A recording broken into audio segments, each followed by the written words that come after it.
Show, obrolan kehidupan, hidup saudara dan saya, biar oke di hadapannya. Kebenaran firman Tuhan dan tentang kehidupan, semuanya ada di Oke Talk Show.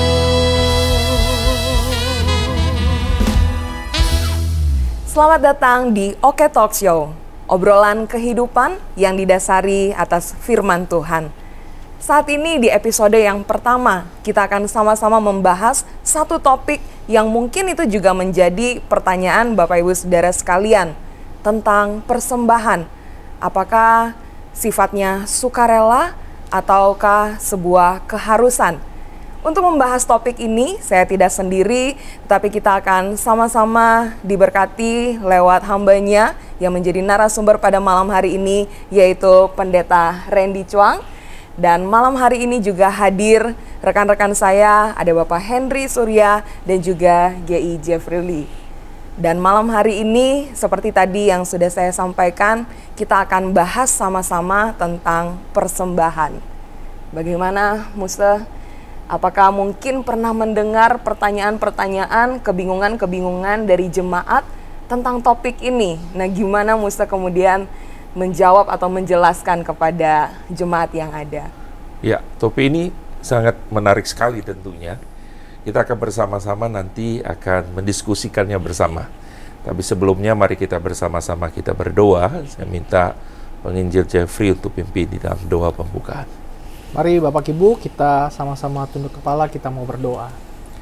Bapa, kami bersyukur, berterima kasih banyak kepada Engkau Tuhan, sebab Engkau memberikan kami akal budi, memberikan kami hikmat, sehingga kami dapat berpikir dengan baik dan dengan pikiran yang Tuhan anugerahkan kepada kami bisa mempelajari, kami bisa merenungkan kebenaran-kebenaran firman Tuhan. Dan kami mau berdoa kepada Tuhan, malam hari ini ada satu topik yang akan kami gumuli sama-sama, kami akan diskusikan sama-sama, biarlah roh Tuhan yang menuntun kami, memberikan hikmat buat kami, secara khusus untuk hamba-Mu, Pendeta Randy Acuang, biarlah Tuhan Engkau memberikan hikmat. Ini doa kami, serahkan waktu ini ke dalam tangan Tuhan, di dalam nama Kristus kami berdoa kepadamu. Amin. Amin. Amin. Ya, Bapak Ibu, saudara-saudara, memang kita mau bicarakan satu tema mengenai persembahan. Jadi kita bahas tentang persembahan itu adalah sebuah kewajiban atau sukarela, begitu ya. Persembahan itu sebenarnya punya satu konotasi, yaitu sebuah pemberian kepada pribadi yang terhormat sebenarnya. Jadi persembahan itu bukanlah sumbangan, persembahan itu juga bukanlah sedekah yang kita berikan.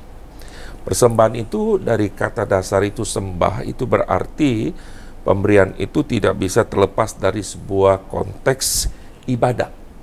Nah, persembahan kita kepada Allah, kita harus mengerti selayaknya sebagai sebuah ucapan syukur atau respon kita yang tidak pernah layak kepada pribadi yang layak untuk menerimanya, penghormatan dari kita.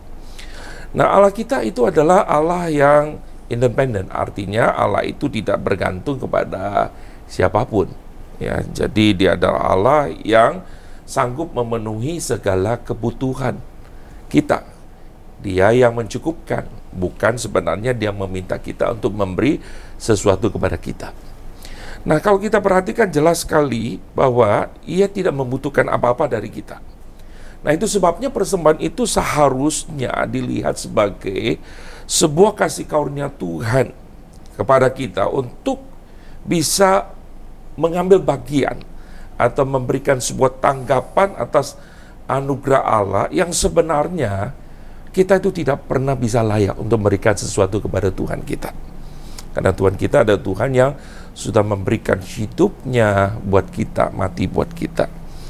Tetapi meskipun Allah itu tidak bergantung kepada persembahan yang kita berikan, tetapi Allah itu sangat serius loh. Allah sangat concern mengenai persembahan.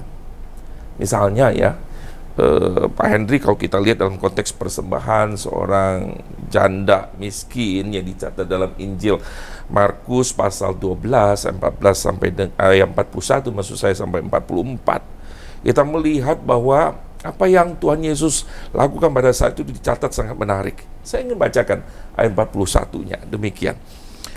Pada suatu kali Yesus duduk menghadap peti persembahan dan memperhatikan bagaimana orang banyak memasukkan ke dalam peti itu. Banyak orang kaya memberi jumlah yang besar. Tuhan Yesus menghargai persembahan. Justru kita melihat di situ banyak orang yang memberikan persembahan jumlah yang besar. Tetapi Tuhan Yesus menghargai, saudara-saudara, setiap persembahan yang kita berikan. Ya, yang sangat menarik adalah Tuhan Yesus serius, dia memperhatikan setiap orang yang memberikan persembahan. Jadi kalau kita lihat bahwa Tuhan memperhatikan bagaimana orang banyak memasukkan uang itu ke dalam peti. Jadi Tuhan memperhatikan. Nah, yang Tuhan perhatikan itu bukan masalah tentang ukuran persembahannya, besarnya persembahan itu, jenis persembahannya, tetapi kita melihat jenis hatinya. Itu yang sangat menarik. Nah, di dalam Perjanjian Lama banyak yang salah memahami konteks kenapa Tuhan menolak, lalu atau istilah lainnya Tuhan tidak mengindahkan persembahan Kain. Nah, kalau kita perhatikan di dalam Kejadian pasal 4 ayat yang kelima, di situ dikatakan begini, tetapi Kain dan korban persembahannya tidak diindahkannya. Perhatikan, Tuhan bukan saja tidak mengindahkan korban persembahannya, tetapi juga Kain. Kenapa? Karena sekali lagi Tuhan melihat si pemberi persembahannya itu sendiri, yaitu orangnya. Jadi bicara tentang apa? Jenis hatinya, orangnya bagaimana. Dan sangat menarik sekali kalau kita perhatikan. Kalau kita bilang seperti itu, lalu kita berkata, loh kalau begitu Pak, enggak perlu dong kasih persembahan yang banyak itu kan, karena bukan banyaknya. Tapi kemudian saya ingin ajak kita bersama-sama untuk masuk ke satu langkah yang lebih dalam lagi. Kalau hati kita betul mencintai Tuhan, sungguh-sungguh kita mengasihi Tuhan, maka saya berpikir bahwa persembahan kita pasti kita berikan yang terbaik untuk Tuhan. Nggak mungkin cuman main-main seperti begitu. Dan sangat menarik kalau di dalam Ibrani pasal 11 ayat 4 dikatakan begini, karena iman Habel telah mempersembahkan kepada Allah korban yang lebih baik daripada korban Kain. Dengan jalan itu ia memperoleh kesaksian kepadanya bahwa ia benar, karena Allah berkenan akan persembahan itu, dan karena iman ia masih berbicara sesudah ia mati. Jadi pertanyaan kita, kalau persembahan itu bukan kewajiban berarti sukarela. Kenapa sukarela? Saudara, karena kalau kita bilang bahwa itu ada sebuah hasil, persembahan itu ada sebuah hasil pemahaman kita dan pengenalan diri kita akan Tuhan kita. Sehingga persembahan yang kita berikan itu adalah sebuah tindakan kasih melalui persembahan buat Tuhan kita. Jadi itulah Tuhan maunya adalah sebuah bentuk sukarela didasarkan pada pemahaman dan pengenalan yang benar pada Tuhan. Jadi mungkin itu sekilas pengantar kita, talk show kita pada malam hari ini. Begitu, Viana. Ya, mungkin Pak Henry atau Gay Jeffrey ada yang mau ditanyakan? Ya, mungkin tadi sudah kita dengar apa yang dipaparkan oleh Pendeta Randy. Tadi kan lebih kepada persembahan itu adalah sukarela. Ya. Dan memang kalau kita lihat di 2 Korintus 9 ayat 7 juga berkata hendaklah masing-masing memberi menurut kerelaan hatinya. Jadi memang dari hati ini. Namun jika demikian, kenapa banyak gereja yang selalu menekankan kepada jemaatnya harus memberikan persembahan dan persembahan? Nah, mungkin bagaimana pendapat dari Pak Pendeta dalam hal ini. Jadi apakah kalau penekanannya selalu ke persembahan, apakah jemaat-jemaatnya tidak mempunyai hati atau bagaimana pertanyaannya? Ya, terima kasih Pak Henry, sangat menarik sekali pertanyaan ini. Karena pada dasarnya kadang ada orang yang ingin mendapatkan sesuatu lalu kemudian ya ditakut-takuti dengan kebenaran firman Tuhan dan sebagainya. Nah, kita akan kembali pada ajaran firman Tuhan, apa yang Tuhan ajarkan kepada kita, ya. Yaitu kita tidak berbicara tentang, yaitu jemaat dipaksa untuk memberi tanpa mereka punya sebuah dasar keyakinan dan pemahaman yang benar tentang memberi persembahan. Itu apa dasar mereka untuk memberikan persembahan? Persembahan tidak lagi untuk menunjukkan, to show kepada mereka bahwa ini loh, saya itu bisa memberikan lebih banyak daripada yang lain. Maka di dalam konteks yang kita bicara tadi, di dalam Injil Markus, kita melihat Tuhan melihat ada orang yang kaya memberi persembahan yang besar, ya kan? Pada waktu memberi persembahan dalam kotak, uang itu semakin besar, dari koin semakin bunyinya pasti berbeda ketika dijatuhkan. Tapi Yesus memuji janda miskin ini memberikan 2 peser. Kenapa? Sekali lagi karena janda ini memberi dengan hatinya, dia memberi dengan dasar mengasihi Tuhan. Jadi saya berpikir kalau sebenarnya kita menakut-nakuti pakai ayat Alkitab kepada jemaat untuk memberi, orang bisa memberi tanpa kasih, tapi orang mengasihi Tuhan, saya pikir harusnya orang itu pasti memberi sih, seperti begitu prinsipnya Pak Henry. Ya, tapi memang kalau kita lihat di Alkitab sendiri, misalnya di Perjanjian Lama, ada kan dikatakan bahwa jika jemaat memberi, maka itu akan diberkati 100 kali lipat atau berapa. Nah, bukankah ini juga dikatakan di dalam Alkitab, di dalam firman Tuhan? Jadi kan para pendeta kalau menekankan terus ke persembahan kepada jemaat juga tidak salah kan? Iya, betul. Tapi permasalahannya begini, memang itu ada di dalam Alkitab, artinya itu adalah haknya Tuhan. Tetapi dasar kemudian Tuhan memberikan sesuatu kepada kita bukan karena kita terlebih dahulu memberi kepada Tuhan. Itu kan prinsip di dalam Alkitab. Kalau kita melihat dalam Alkitab selalu mulai, kita itu dipilih, bukan kita yang memilih Tuhan. Kita dikasih, bukan kita yang terlebih dahulu mengasihi Tuhan.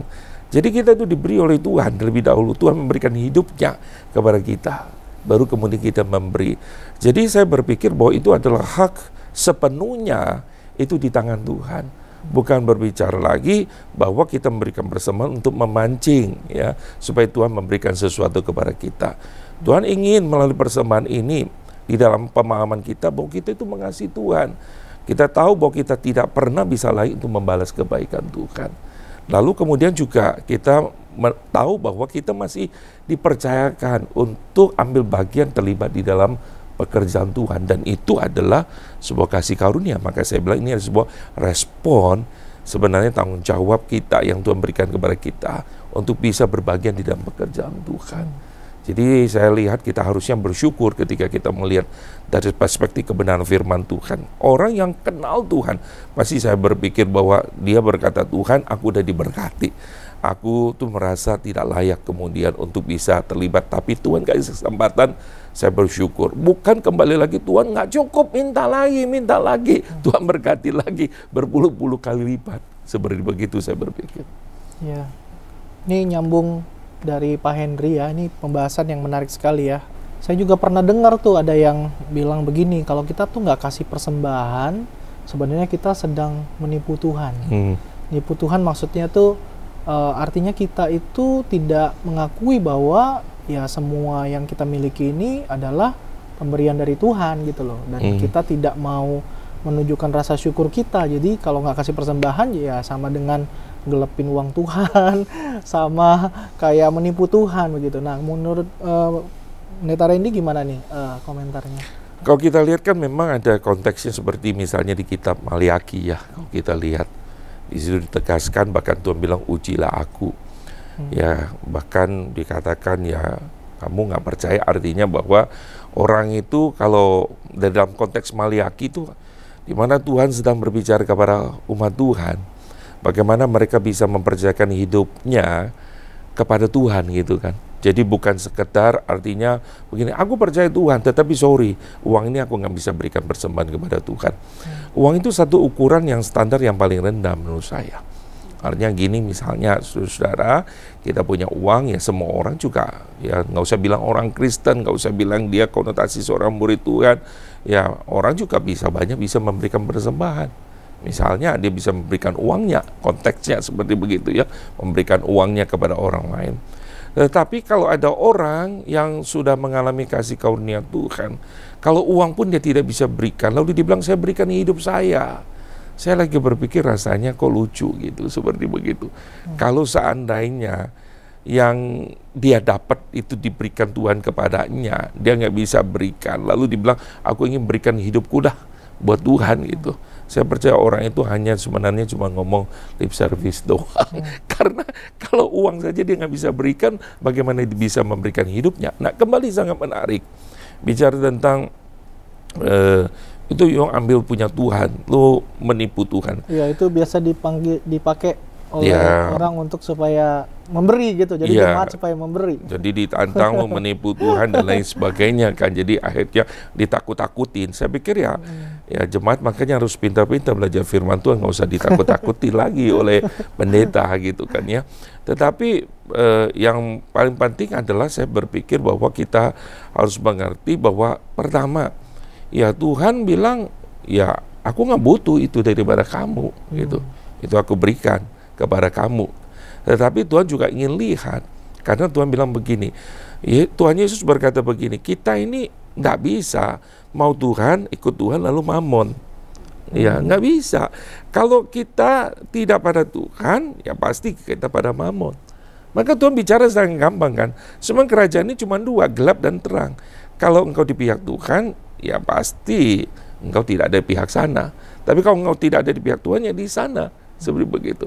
Jadi kalau kamu begitu cinta dengan uangmu dan kamu bahkan kamu pegang erat-erat, sebenarnya lebih daripada bukan bicara tentang penipu Tuhan ya. Mungkin hidupmu tidak ada Tuhan. Ya kamu udah tinggalkan Tuhan, kamu udah buang Tuhan. Oke, gitu. Pak Randy, mungkin saya bisa potong sedikit. Kalau memang kita lihat dari sisi Alkitab, memang pengajarannya sangat jelas. Namun permasalahannya adalah praktek di beberapa gereja. Ini yang kita agak susah nih. Kalau pendeta di atas mimbar mengkhotbahkan misalnya mengenai persembahan perpuluhan, mengenai persembahan yang kolektor biasa atau apapun bentuknya, itu kan jemaat kan mau nggak mau mendengarkan apa yang dikhotbahkan oleh si pendeta. Dan pendeta kan bisa memakai berbagai cara agar si jemaat ini apapun caranya mengeluarkan uangnya untuk memberikan persembahan. Dan lebih celakanya lagi di beberapa gereja tertentu itu kan ada pembagian persembahan perpuluhan ini untuk si pendeta. Makanya oleh sebab itu mereka sering mengkhotbahkan seperti tadi yang dikatakan oleh penginjil Jeffrey, bahwa jika kita tidak memberi terutama yang banyak, maka kita akan, itu artinya adalah kita menipu Tuhan. Nah, bagaimana pendeta Randy melihat dalam hal ini kan quote unquote ini kan khotbah daripada si pendeta, dan apalagi pendeta ini pendeta yang banyak diikuti oleh jemaat, mau nggak mau kan mereka ikut. Nah, dalam hal ini pendeta Randy bisa menjelaskan bagaimana ini meluruskan jemaat yang sudah terpengaruh oleh hal-hal seperti ini. Ya, jadi ya saya pikir yang pertama memang kita perlu mengerti ya, jemaat itu perlu mengerti kebenaran firman Tuhan. Dan itu sebabnya bukan lagi kita berbicara pokoknya saya hanya ikut-ikutan, lalu kemudian iman kita itu hanya berdasarkan sebuah pengalaman. Jadi dengar kesaksian orang itu diberkati, memberi banyak, lalu kemudian mendapat banyak. Saya berpikir bukan begitu cara Tuhan bekerja. Karena kalau kita bicara misalnya untuk dapat memberi kekayaan dalam arti itu tidak selalu juga memang kalau kita lihat bisa sumber dari Tuhan, dari kuasa-kuasa yang lain bisa saja seperti itu untuk dapatkan gitu. Jadi saya berpikir kita harus hati-hati juga karena Tuhan tidak memberikan sebuah jaminan bahwa seakan-akan kita memancing Tuhan seperti begitu ya. Jadi menurut saya tidak. Dan jangan salah kalau konsep misalnya tentang perpuluhan itu Tuhan berbicara adalah di situ bicara tentang standar minimum. Ya artinya bahwa ya bukan berarti ada orang merasa begini, udah saya memberikan perpuluhan, saya udah aman, yang 90 itu milik saya gitu. Ya tidak, tetapi Tuhan selalu bilang, kalau perkara kecil orang setia, perkara besar, kepada kamu diberi banyak, dituntut banyak gitu kan. Dan Tuhan sedang menguji hati kita, bukan berarti saya sudah memberi, berarti 90 punya saya dan aku bisa menggunakan sebebas-bebasnya. Bukan seperti itu yang Tuhan inginkan, seperti itu. Makanya kan di dalam perjanjian baru Paulus katakan persembahkan tubuhmu sebagai persembahan yang hidup, yang kudus dan berkenan kepada Allah kan. Itu adalah ibadahmu yang sejati. Bahkan kalau kita melihat lebih jelas lagi, Paulus berbicara apapun kamu lakukan itu lakukan untuk Tuhan gitu. Jadi kalau kita bicara bukan 1/10, tapi kemudian memang 100% gitu. Apa yang kita terima, apakah memang kita bisa pakai untuk hormat kemuliaan Tuhan, itu yang penting. Nah, mengenai persembahan kita berikan, saya agak berbeda dengan saya beberapa rekan-rekan yang mengajarkan kepada jemaat gitu. Karena dalam Alkitab memang ada untuk orang Lewi dikatakan ya mereka tidak dapat pembagian tanah, itu memang 1/10 kasih buat orang Lewi, tetapi perpuluhan itu juga itu dicatat di dalam Alkitab itu milik Tuhan, bukan milik sang Lewi sendiri, dan juga bukan cuman untuk orang Lewi kalau kita perhatikan, juga untuk mereka misalnya ya yatim, yaitu para janda miskin gitu kan, itu untuk mereka. Jadi saya berpikir tidak ada Alkitab yang kemudian mengatakan bahwa itu untuk pendeta ya. Menurut saya itu persembahan itu buat pekerjaan Tuhan. Maka kita harus hati-hati juga. Nah, itu sebabnya ini bisa jadi sebuah batu sandungan juga. Oke, kalau saya coba tadi kan dikatakan bahwa persembahan perpuluhan itu yang buat Lewi akan gunakan juga untuk para janda miskin segala atau anak yatim piatu. Nah, apakah dalam konteks ini diartikan bahwa persembahan yang diberikan kepada gereja itu harus dipakai seluruhnya untuk membantu kaum miskin ini, atau gereja harus simpan sebanyak-banyaknya? Saya berpikir bahwa ini ada ekstrim yang muncul begini. Ada yang gereja berkata, ayo kita kumpulkan, lalu gereja itu, uang-uang itu kita harus deposito, harus simpan, dan sebagainya. Saya setuju bahwa ada sebuah manajemen yang baik. Dan juga saya tidak juga setuju bahwa dipakai sampai zero, lalu kemudian tidak ada sebuah manajemen yang baik. Tapi saya berpikir bahwa harusnya itu dikelola dengan baik ya, berdasarkan benar firman Tuhan. Dan pertanyaan Pak Henry itu sangat baik sekali. Misalnya persembahan itu masuk, itu apakah hanya untuk pelayanan untuk orang-orang seperti yatim piatu, kemudian para janda dan sebagainya. Tentu saya berpikir bahwa ada konteks yang lebih luas. Kita mengerjakan pekerjaan Tuhan gitu ya. Tuhan titipkan itu, dan saya percaya bahwa kita datang kepada Tuhan dan Tuhan memberikan kita ya sebuah visi, beban untuk mengerjakan sebuah pelayanan.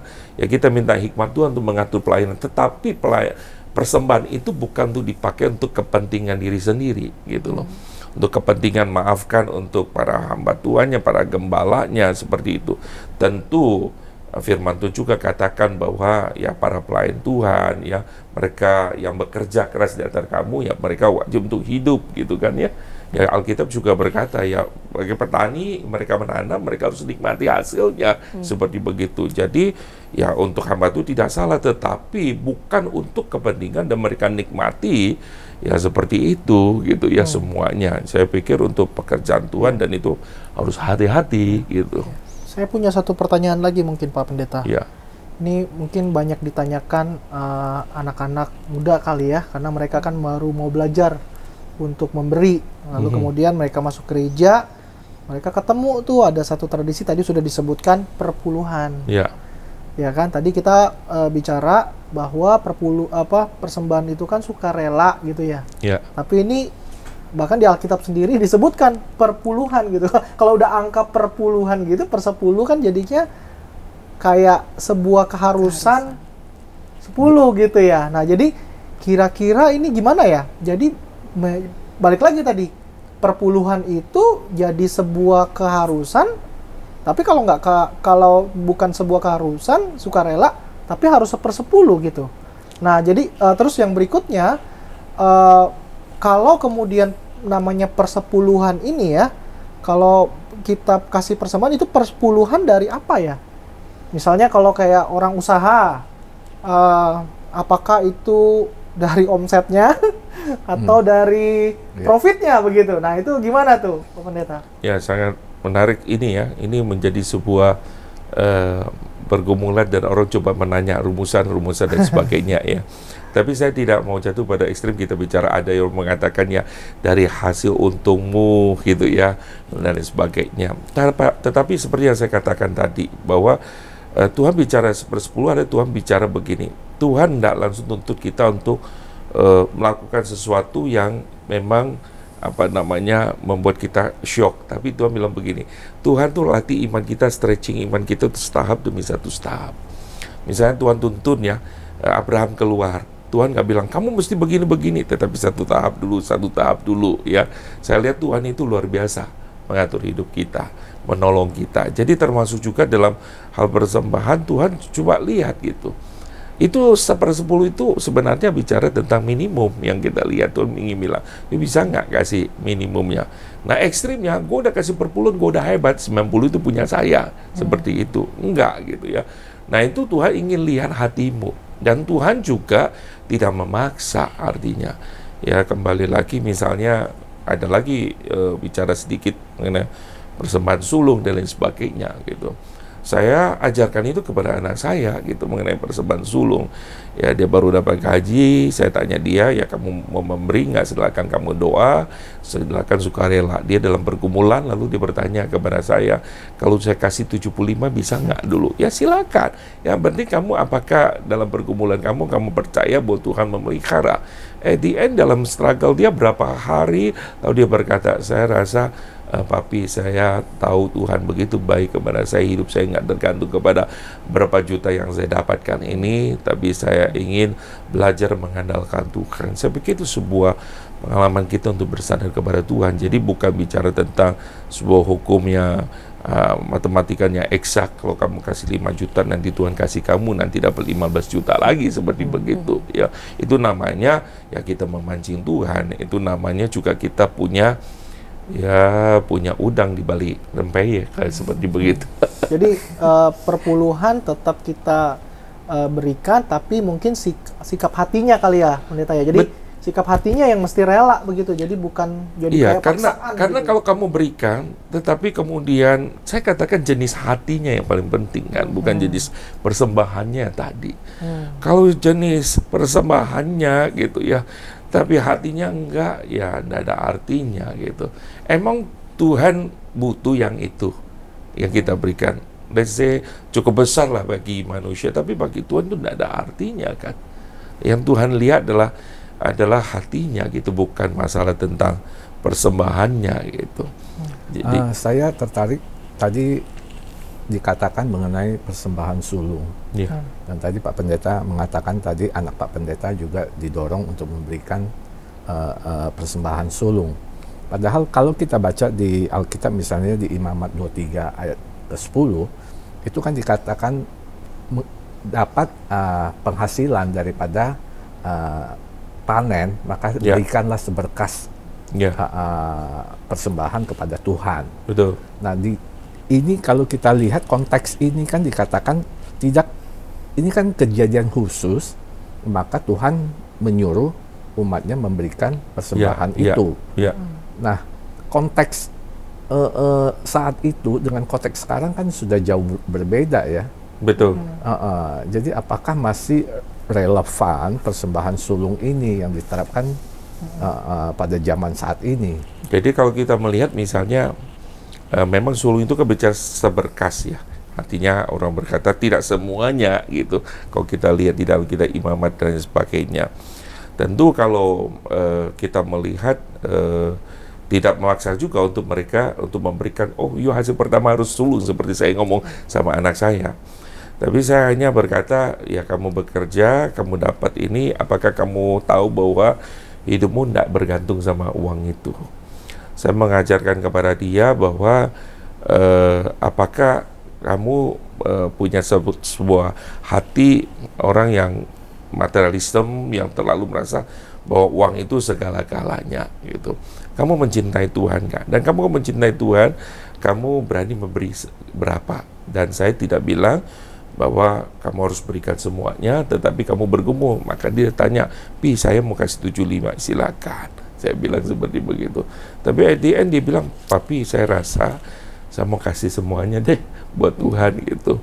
Lalu dia bilang, dia cerita, wah Tuhan itu pelihara hidup saya luar biasa. Dia mulai menceritakan, lalu kemudian Tuhan menolong dia melewati masa-masa dalam pekerjaannya, dan dia mengalami Tuhan gitu. Jadi saya berpikir bahwa kalau dia berikan semuanya tetapi dia tidak tahu tentang Tuhan yang dia berikan persembahan, tidak mengenal lebih dekat tentang Tuhan, itu seperti apa, saya pikir percuma juga Pak memberikan persembahan sulung itu sendiri. Yang poin yang tadi saya tekankan, ingin tekankan, terutama konteks zaman dulu dengan zaman ini juga berbeda kan. Jangan yang kita takutkan adalah jangan kita mendidik anak-anak ini harus memberikan persembahan sulung ini dikarenakan disuruh oleh orang tuanya atau disuruh oleh pendetanya. Padahal pemahaman mereka terhadap persembahan ini atau terhadap Tuhan yang dia percaya saat ini juga kan kita nggak bisa ukur, nggak bisa tahu. Betul. Jadi aspek pemahaman itu sesuatu yang sangat penting sekali waktu kita memberikan persembahan ya. Betul. Itu dulu saya pernah sih ke satu gereja ya, ada satu worship leader, itu menarik sih. Jadi dia itu kalau pas mau kumpulkan persembahan, mau kolekte ya, dia selalu bilang begini, bagi jemaat yang belum memahami arti persembahan, tidak apa-apa untuk tidak memberi. Jadi itu buat saya sih setiap kali kolekte dijalankan dan ada announcement seperti itu memberikan kita sebuah ini sih ya, sebuah gambaran yang baik sekali tentang persembahan. Makanya persembahan itu kalau kita lihat di dalam gereja itu tidak bisa terlepas dari ibadah. Makanya kita harus mengerti bahwa persembahan itu adalah sebuah rangkaian ibadah, respon kita, ucapan syukur kita dari Tuhan yang sudah memanggil kita untuk boleh bersama-sama kita beribadah kepada Tuhan. Kita bisa menyanyi, kita bisa mendapatkan berita anugerah, kita mendengarkan kebenaran firman Tuhan, dan kita memberikan persembahan.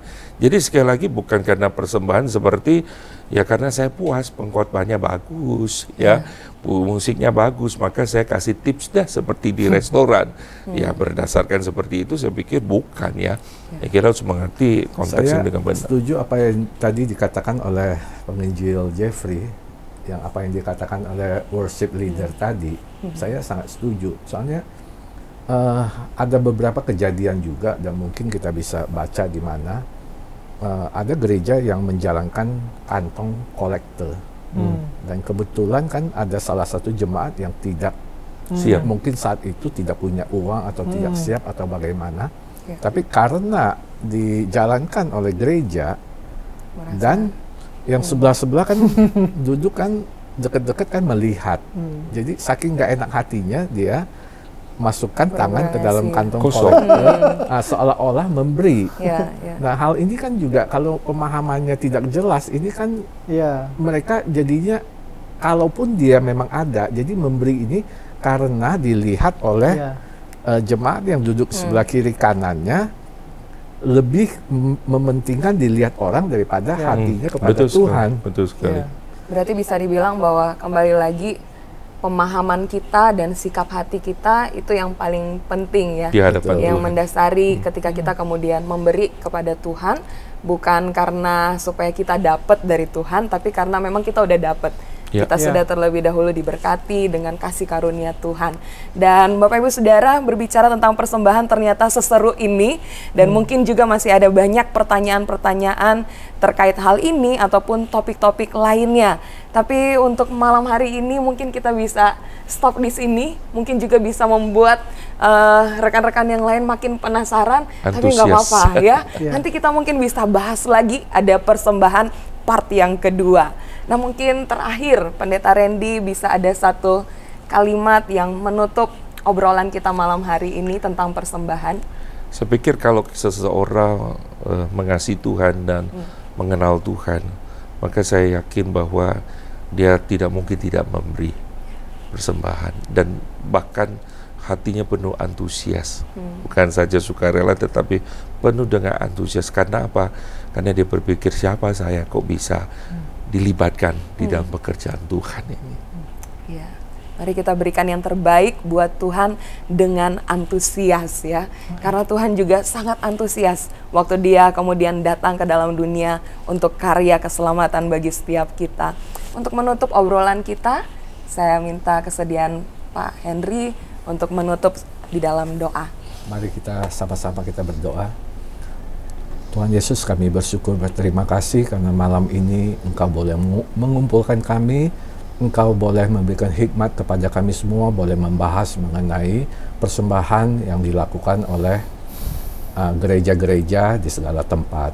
Dan biar kiranya apa yang kami obrolkan ini boleh menjadi berkat, boleh menjadi pedoman, boleh menjadi guidance bagi setiap kami, agar kami memberikan persembahan dengan hati yang penuh sukacita. Terima kasih Tuhan, di dalam nama Tuhan Yesus Kristus kami telah berdoa dan mengucap syukur. Amin. Amin.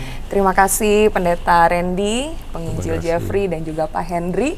Dan rekan-rekan sekalian, masih ada episode-episode berikutnya di mana Oke Talk Show akan membahas topik-topik menarik yang akan membekali setiap kita menjalani kehidupan yang Tuhan anugerahkan. Sampai ketemu di Oke Talk Show di episode berikutnya. Tuhan memberkati. Oke Talk Show, obrolan kehidupan, hidup saudara dan saya, biar oke di hadapannya. Kebenaran firman Tuhan dan tentang kehidupan, semuanya ada di Oke Talk Show.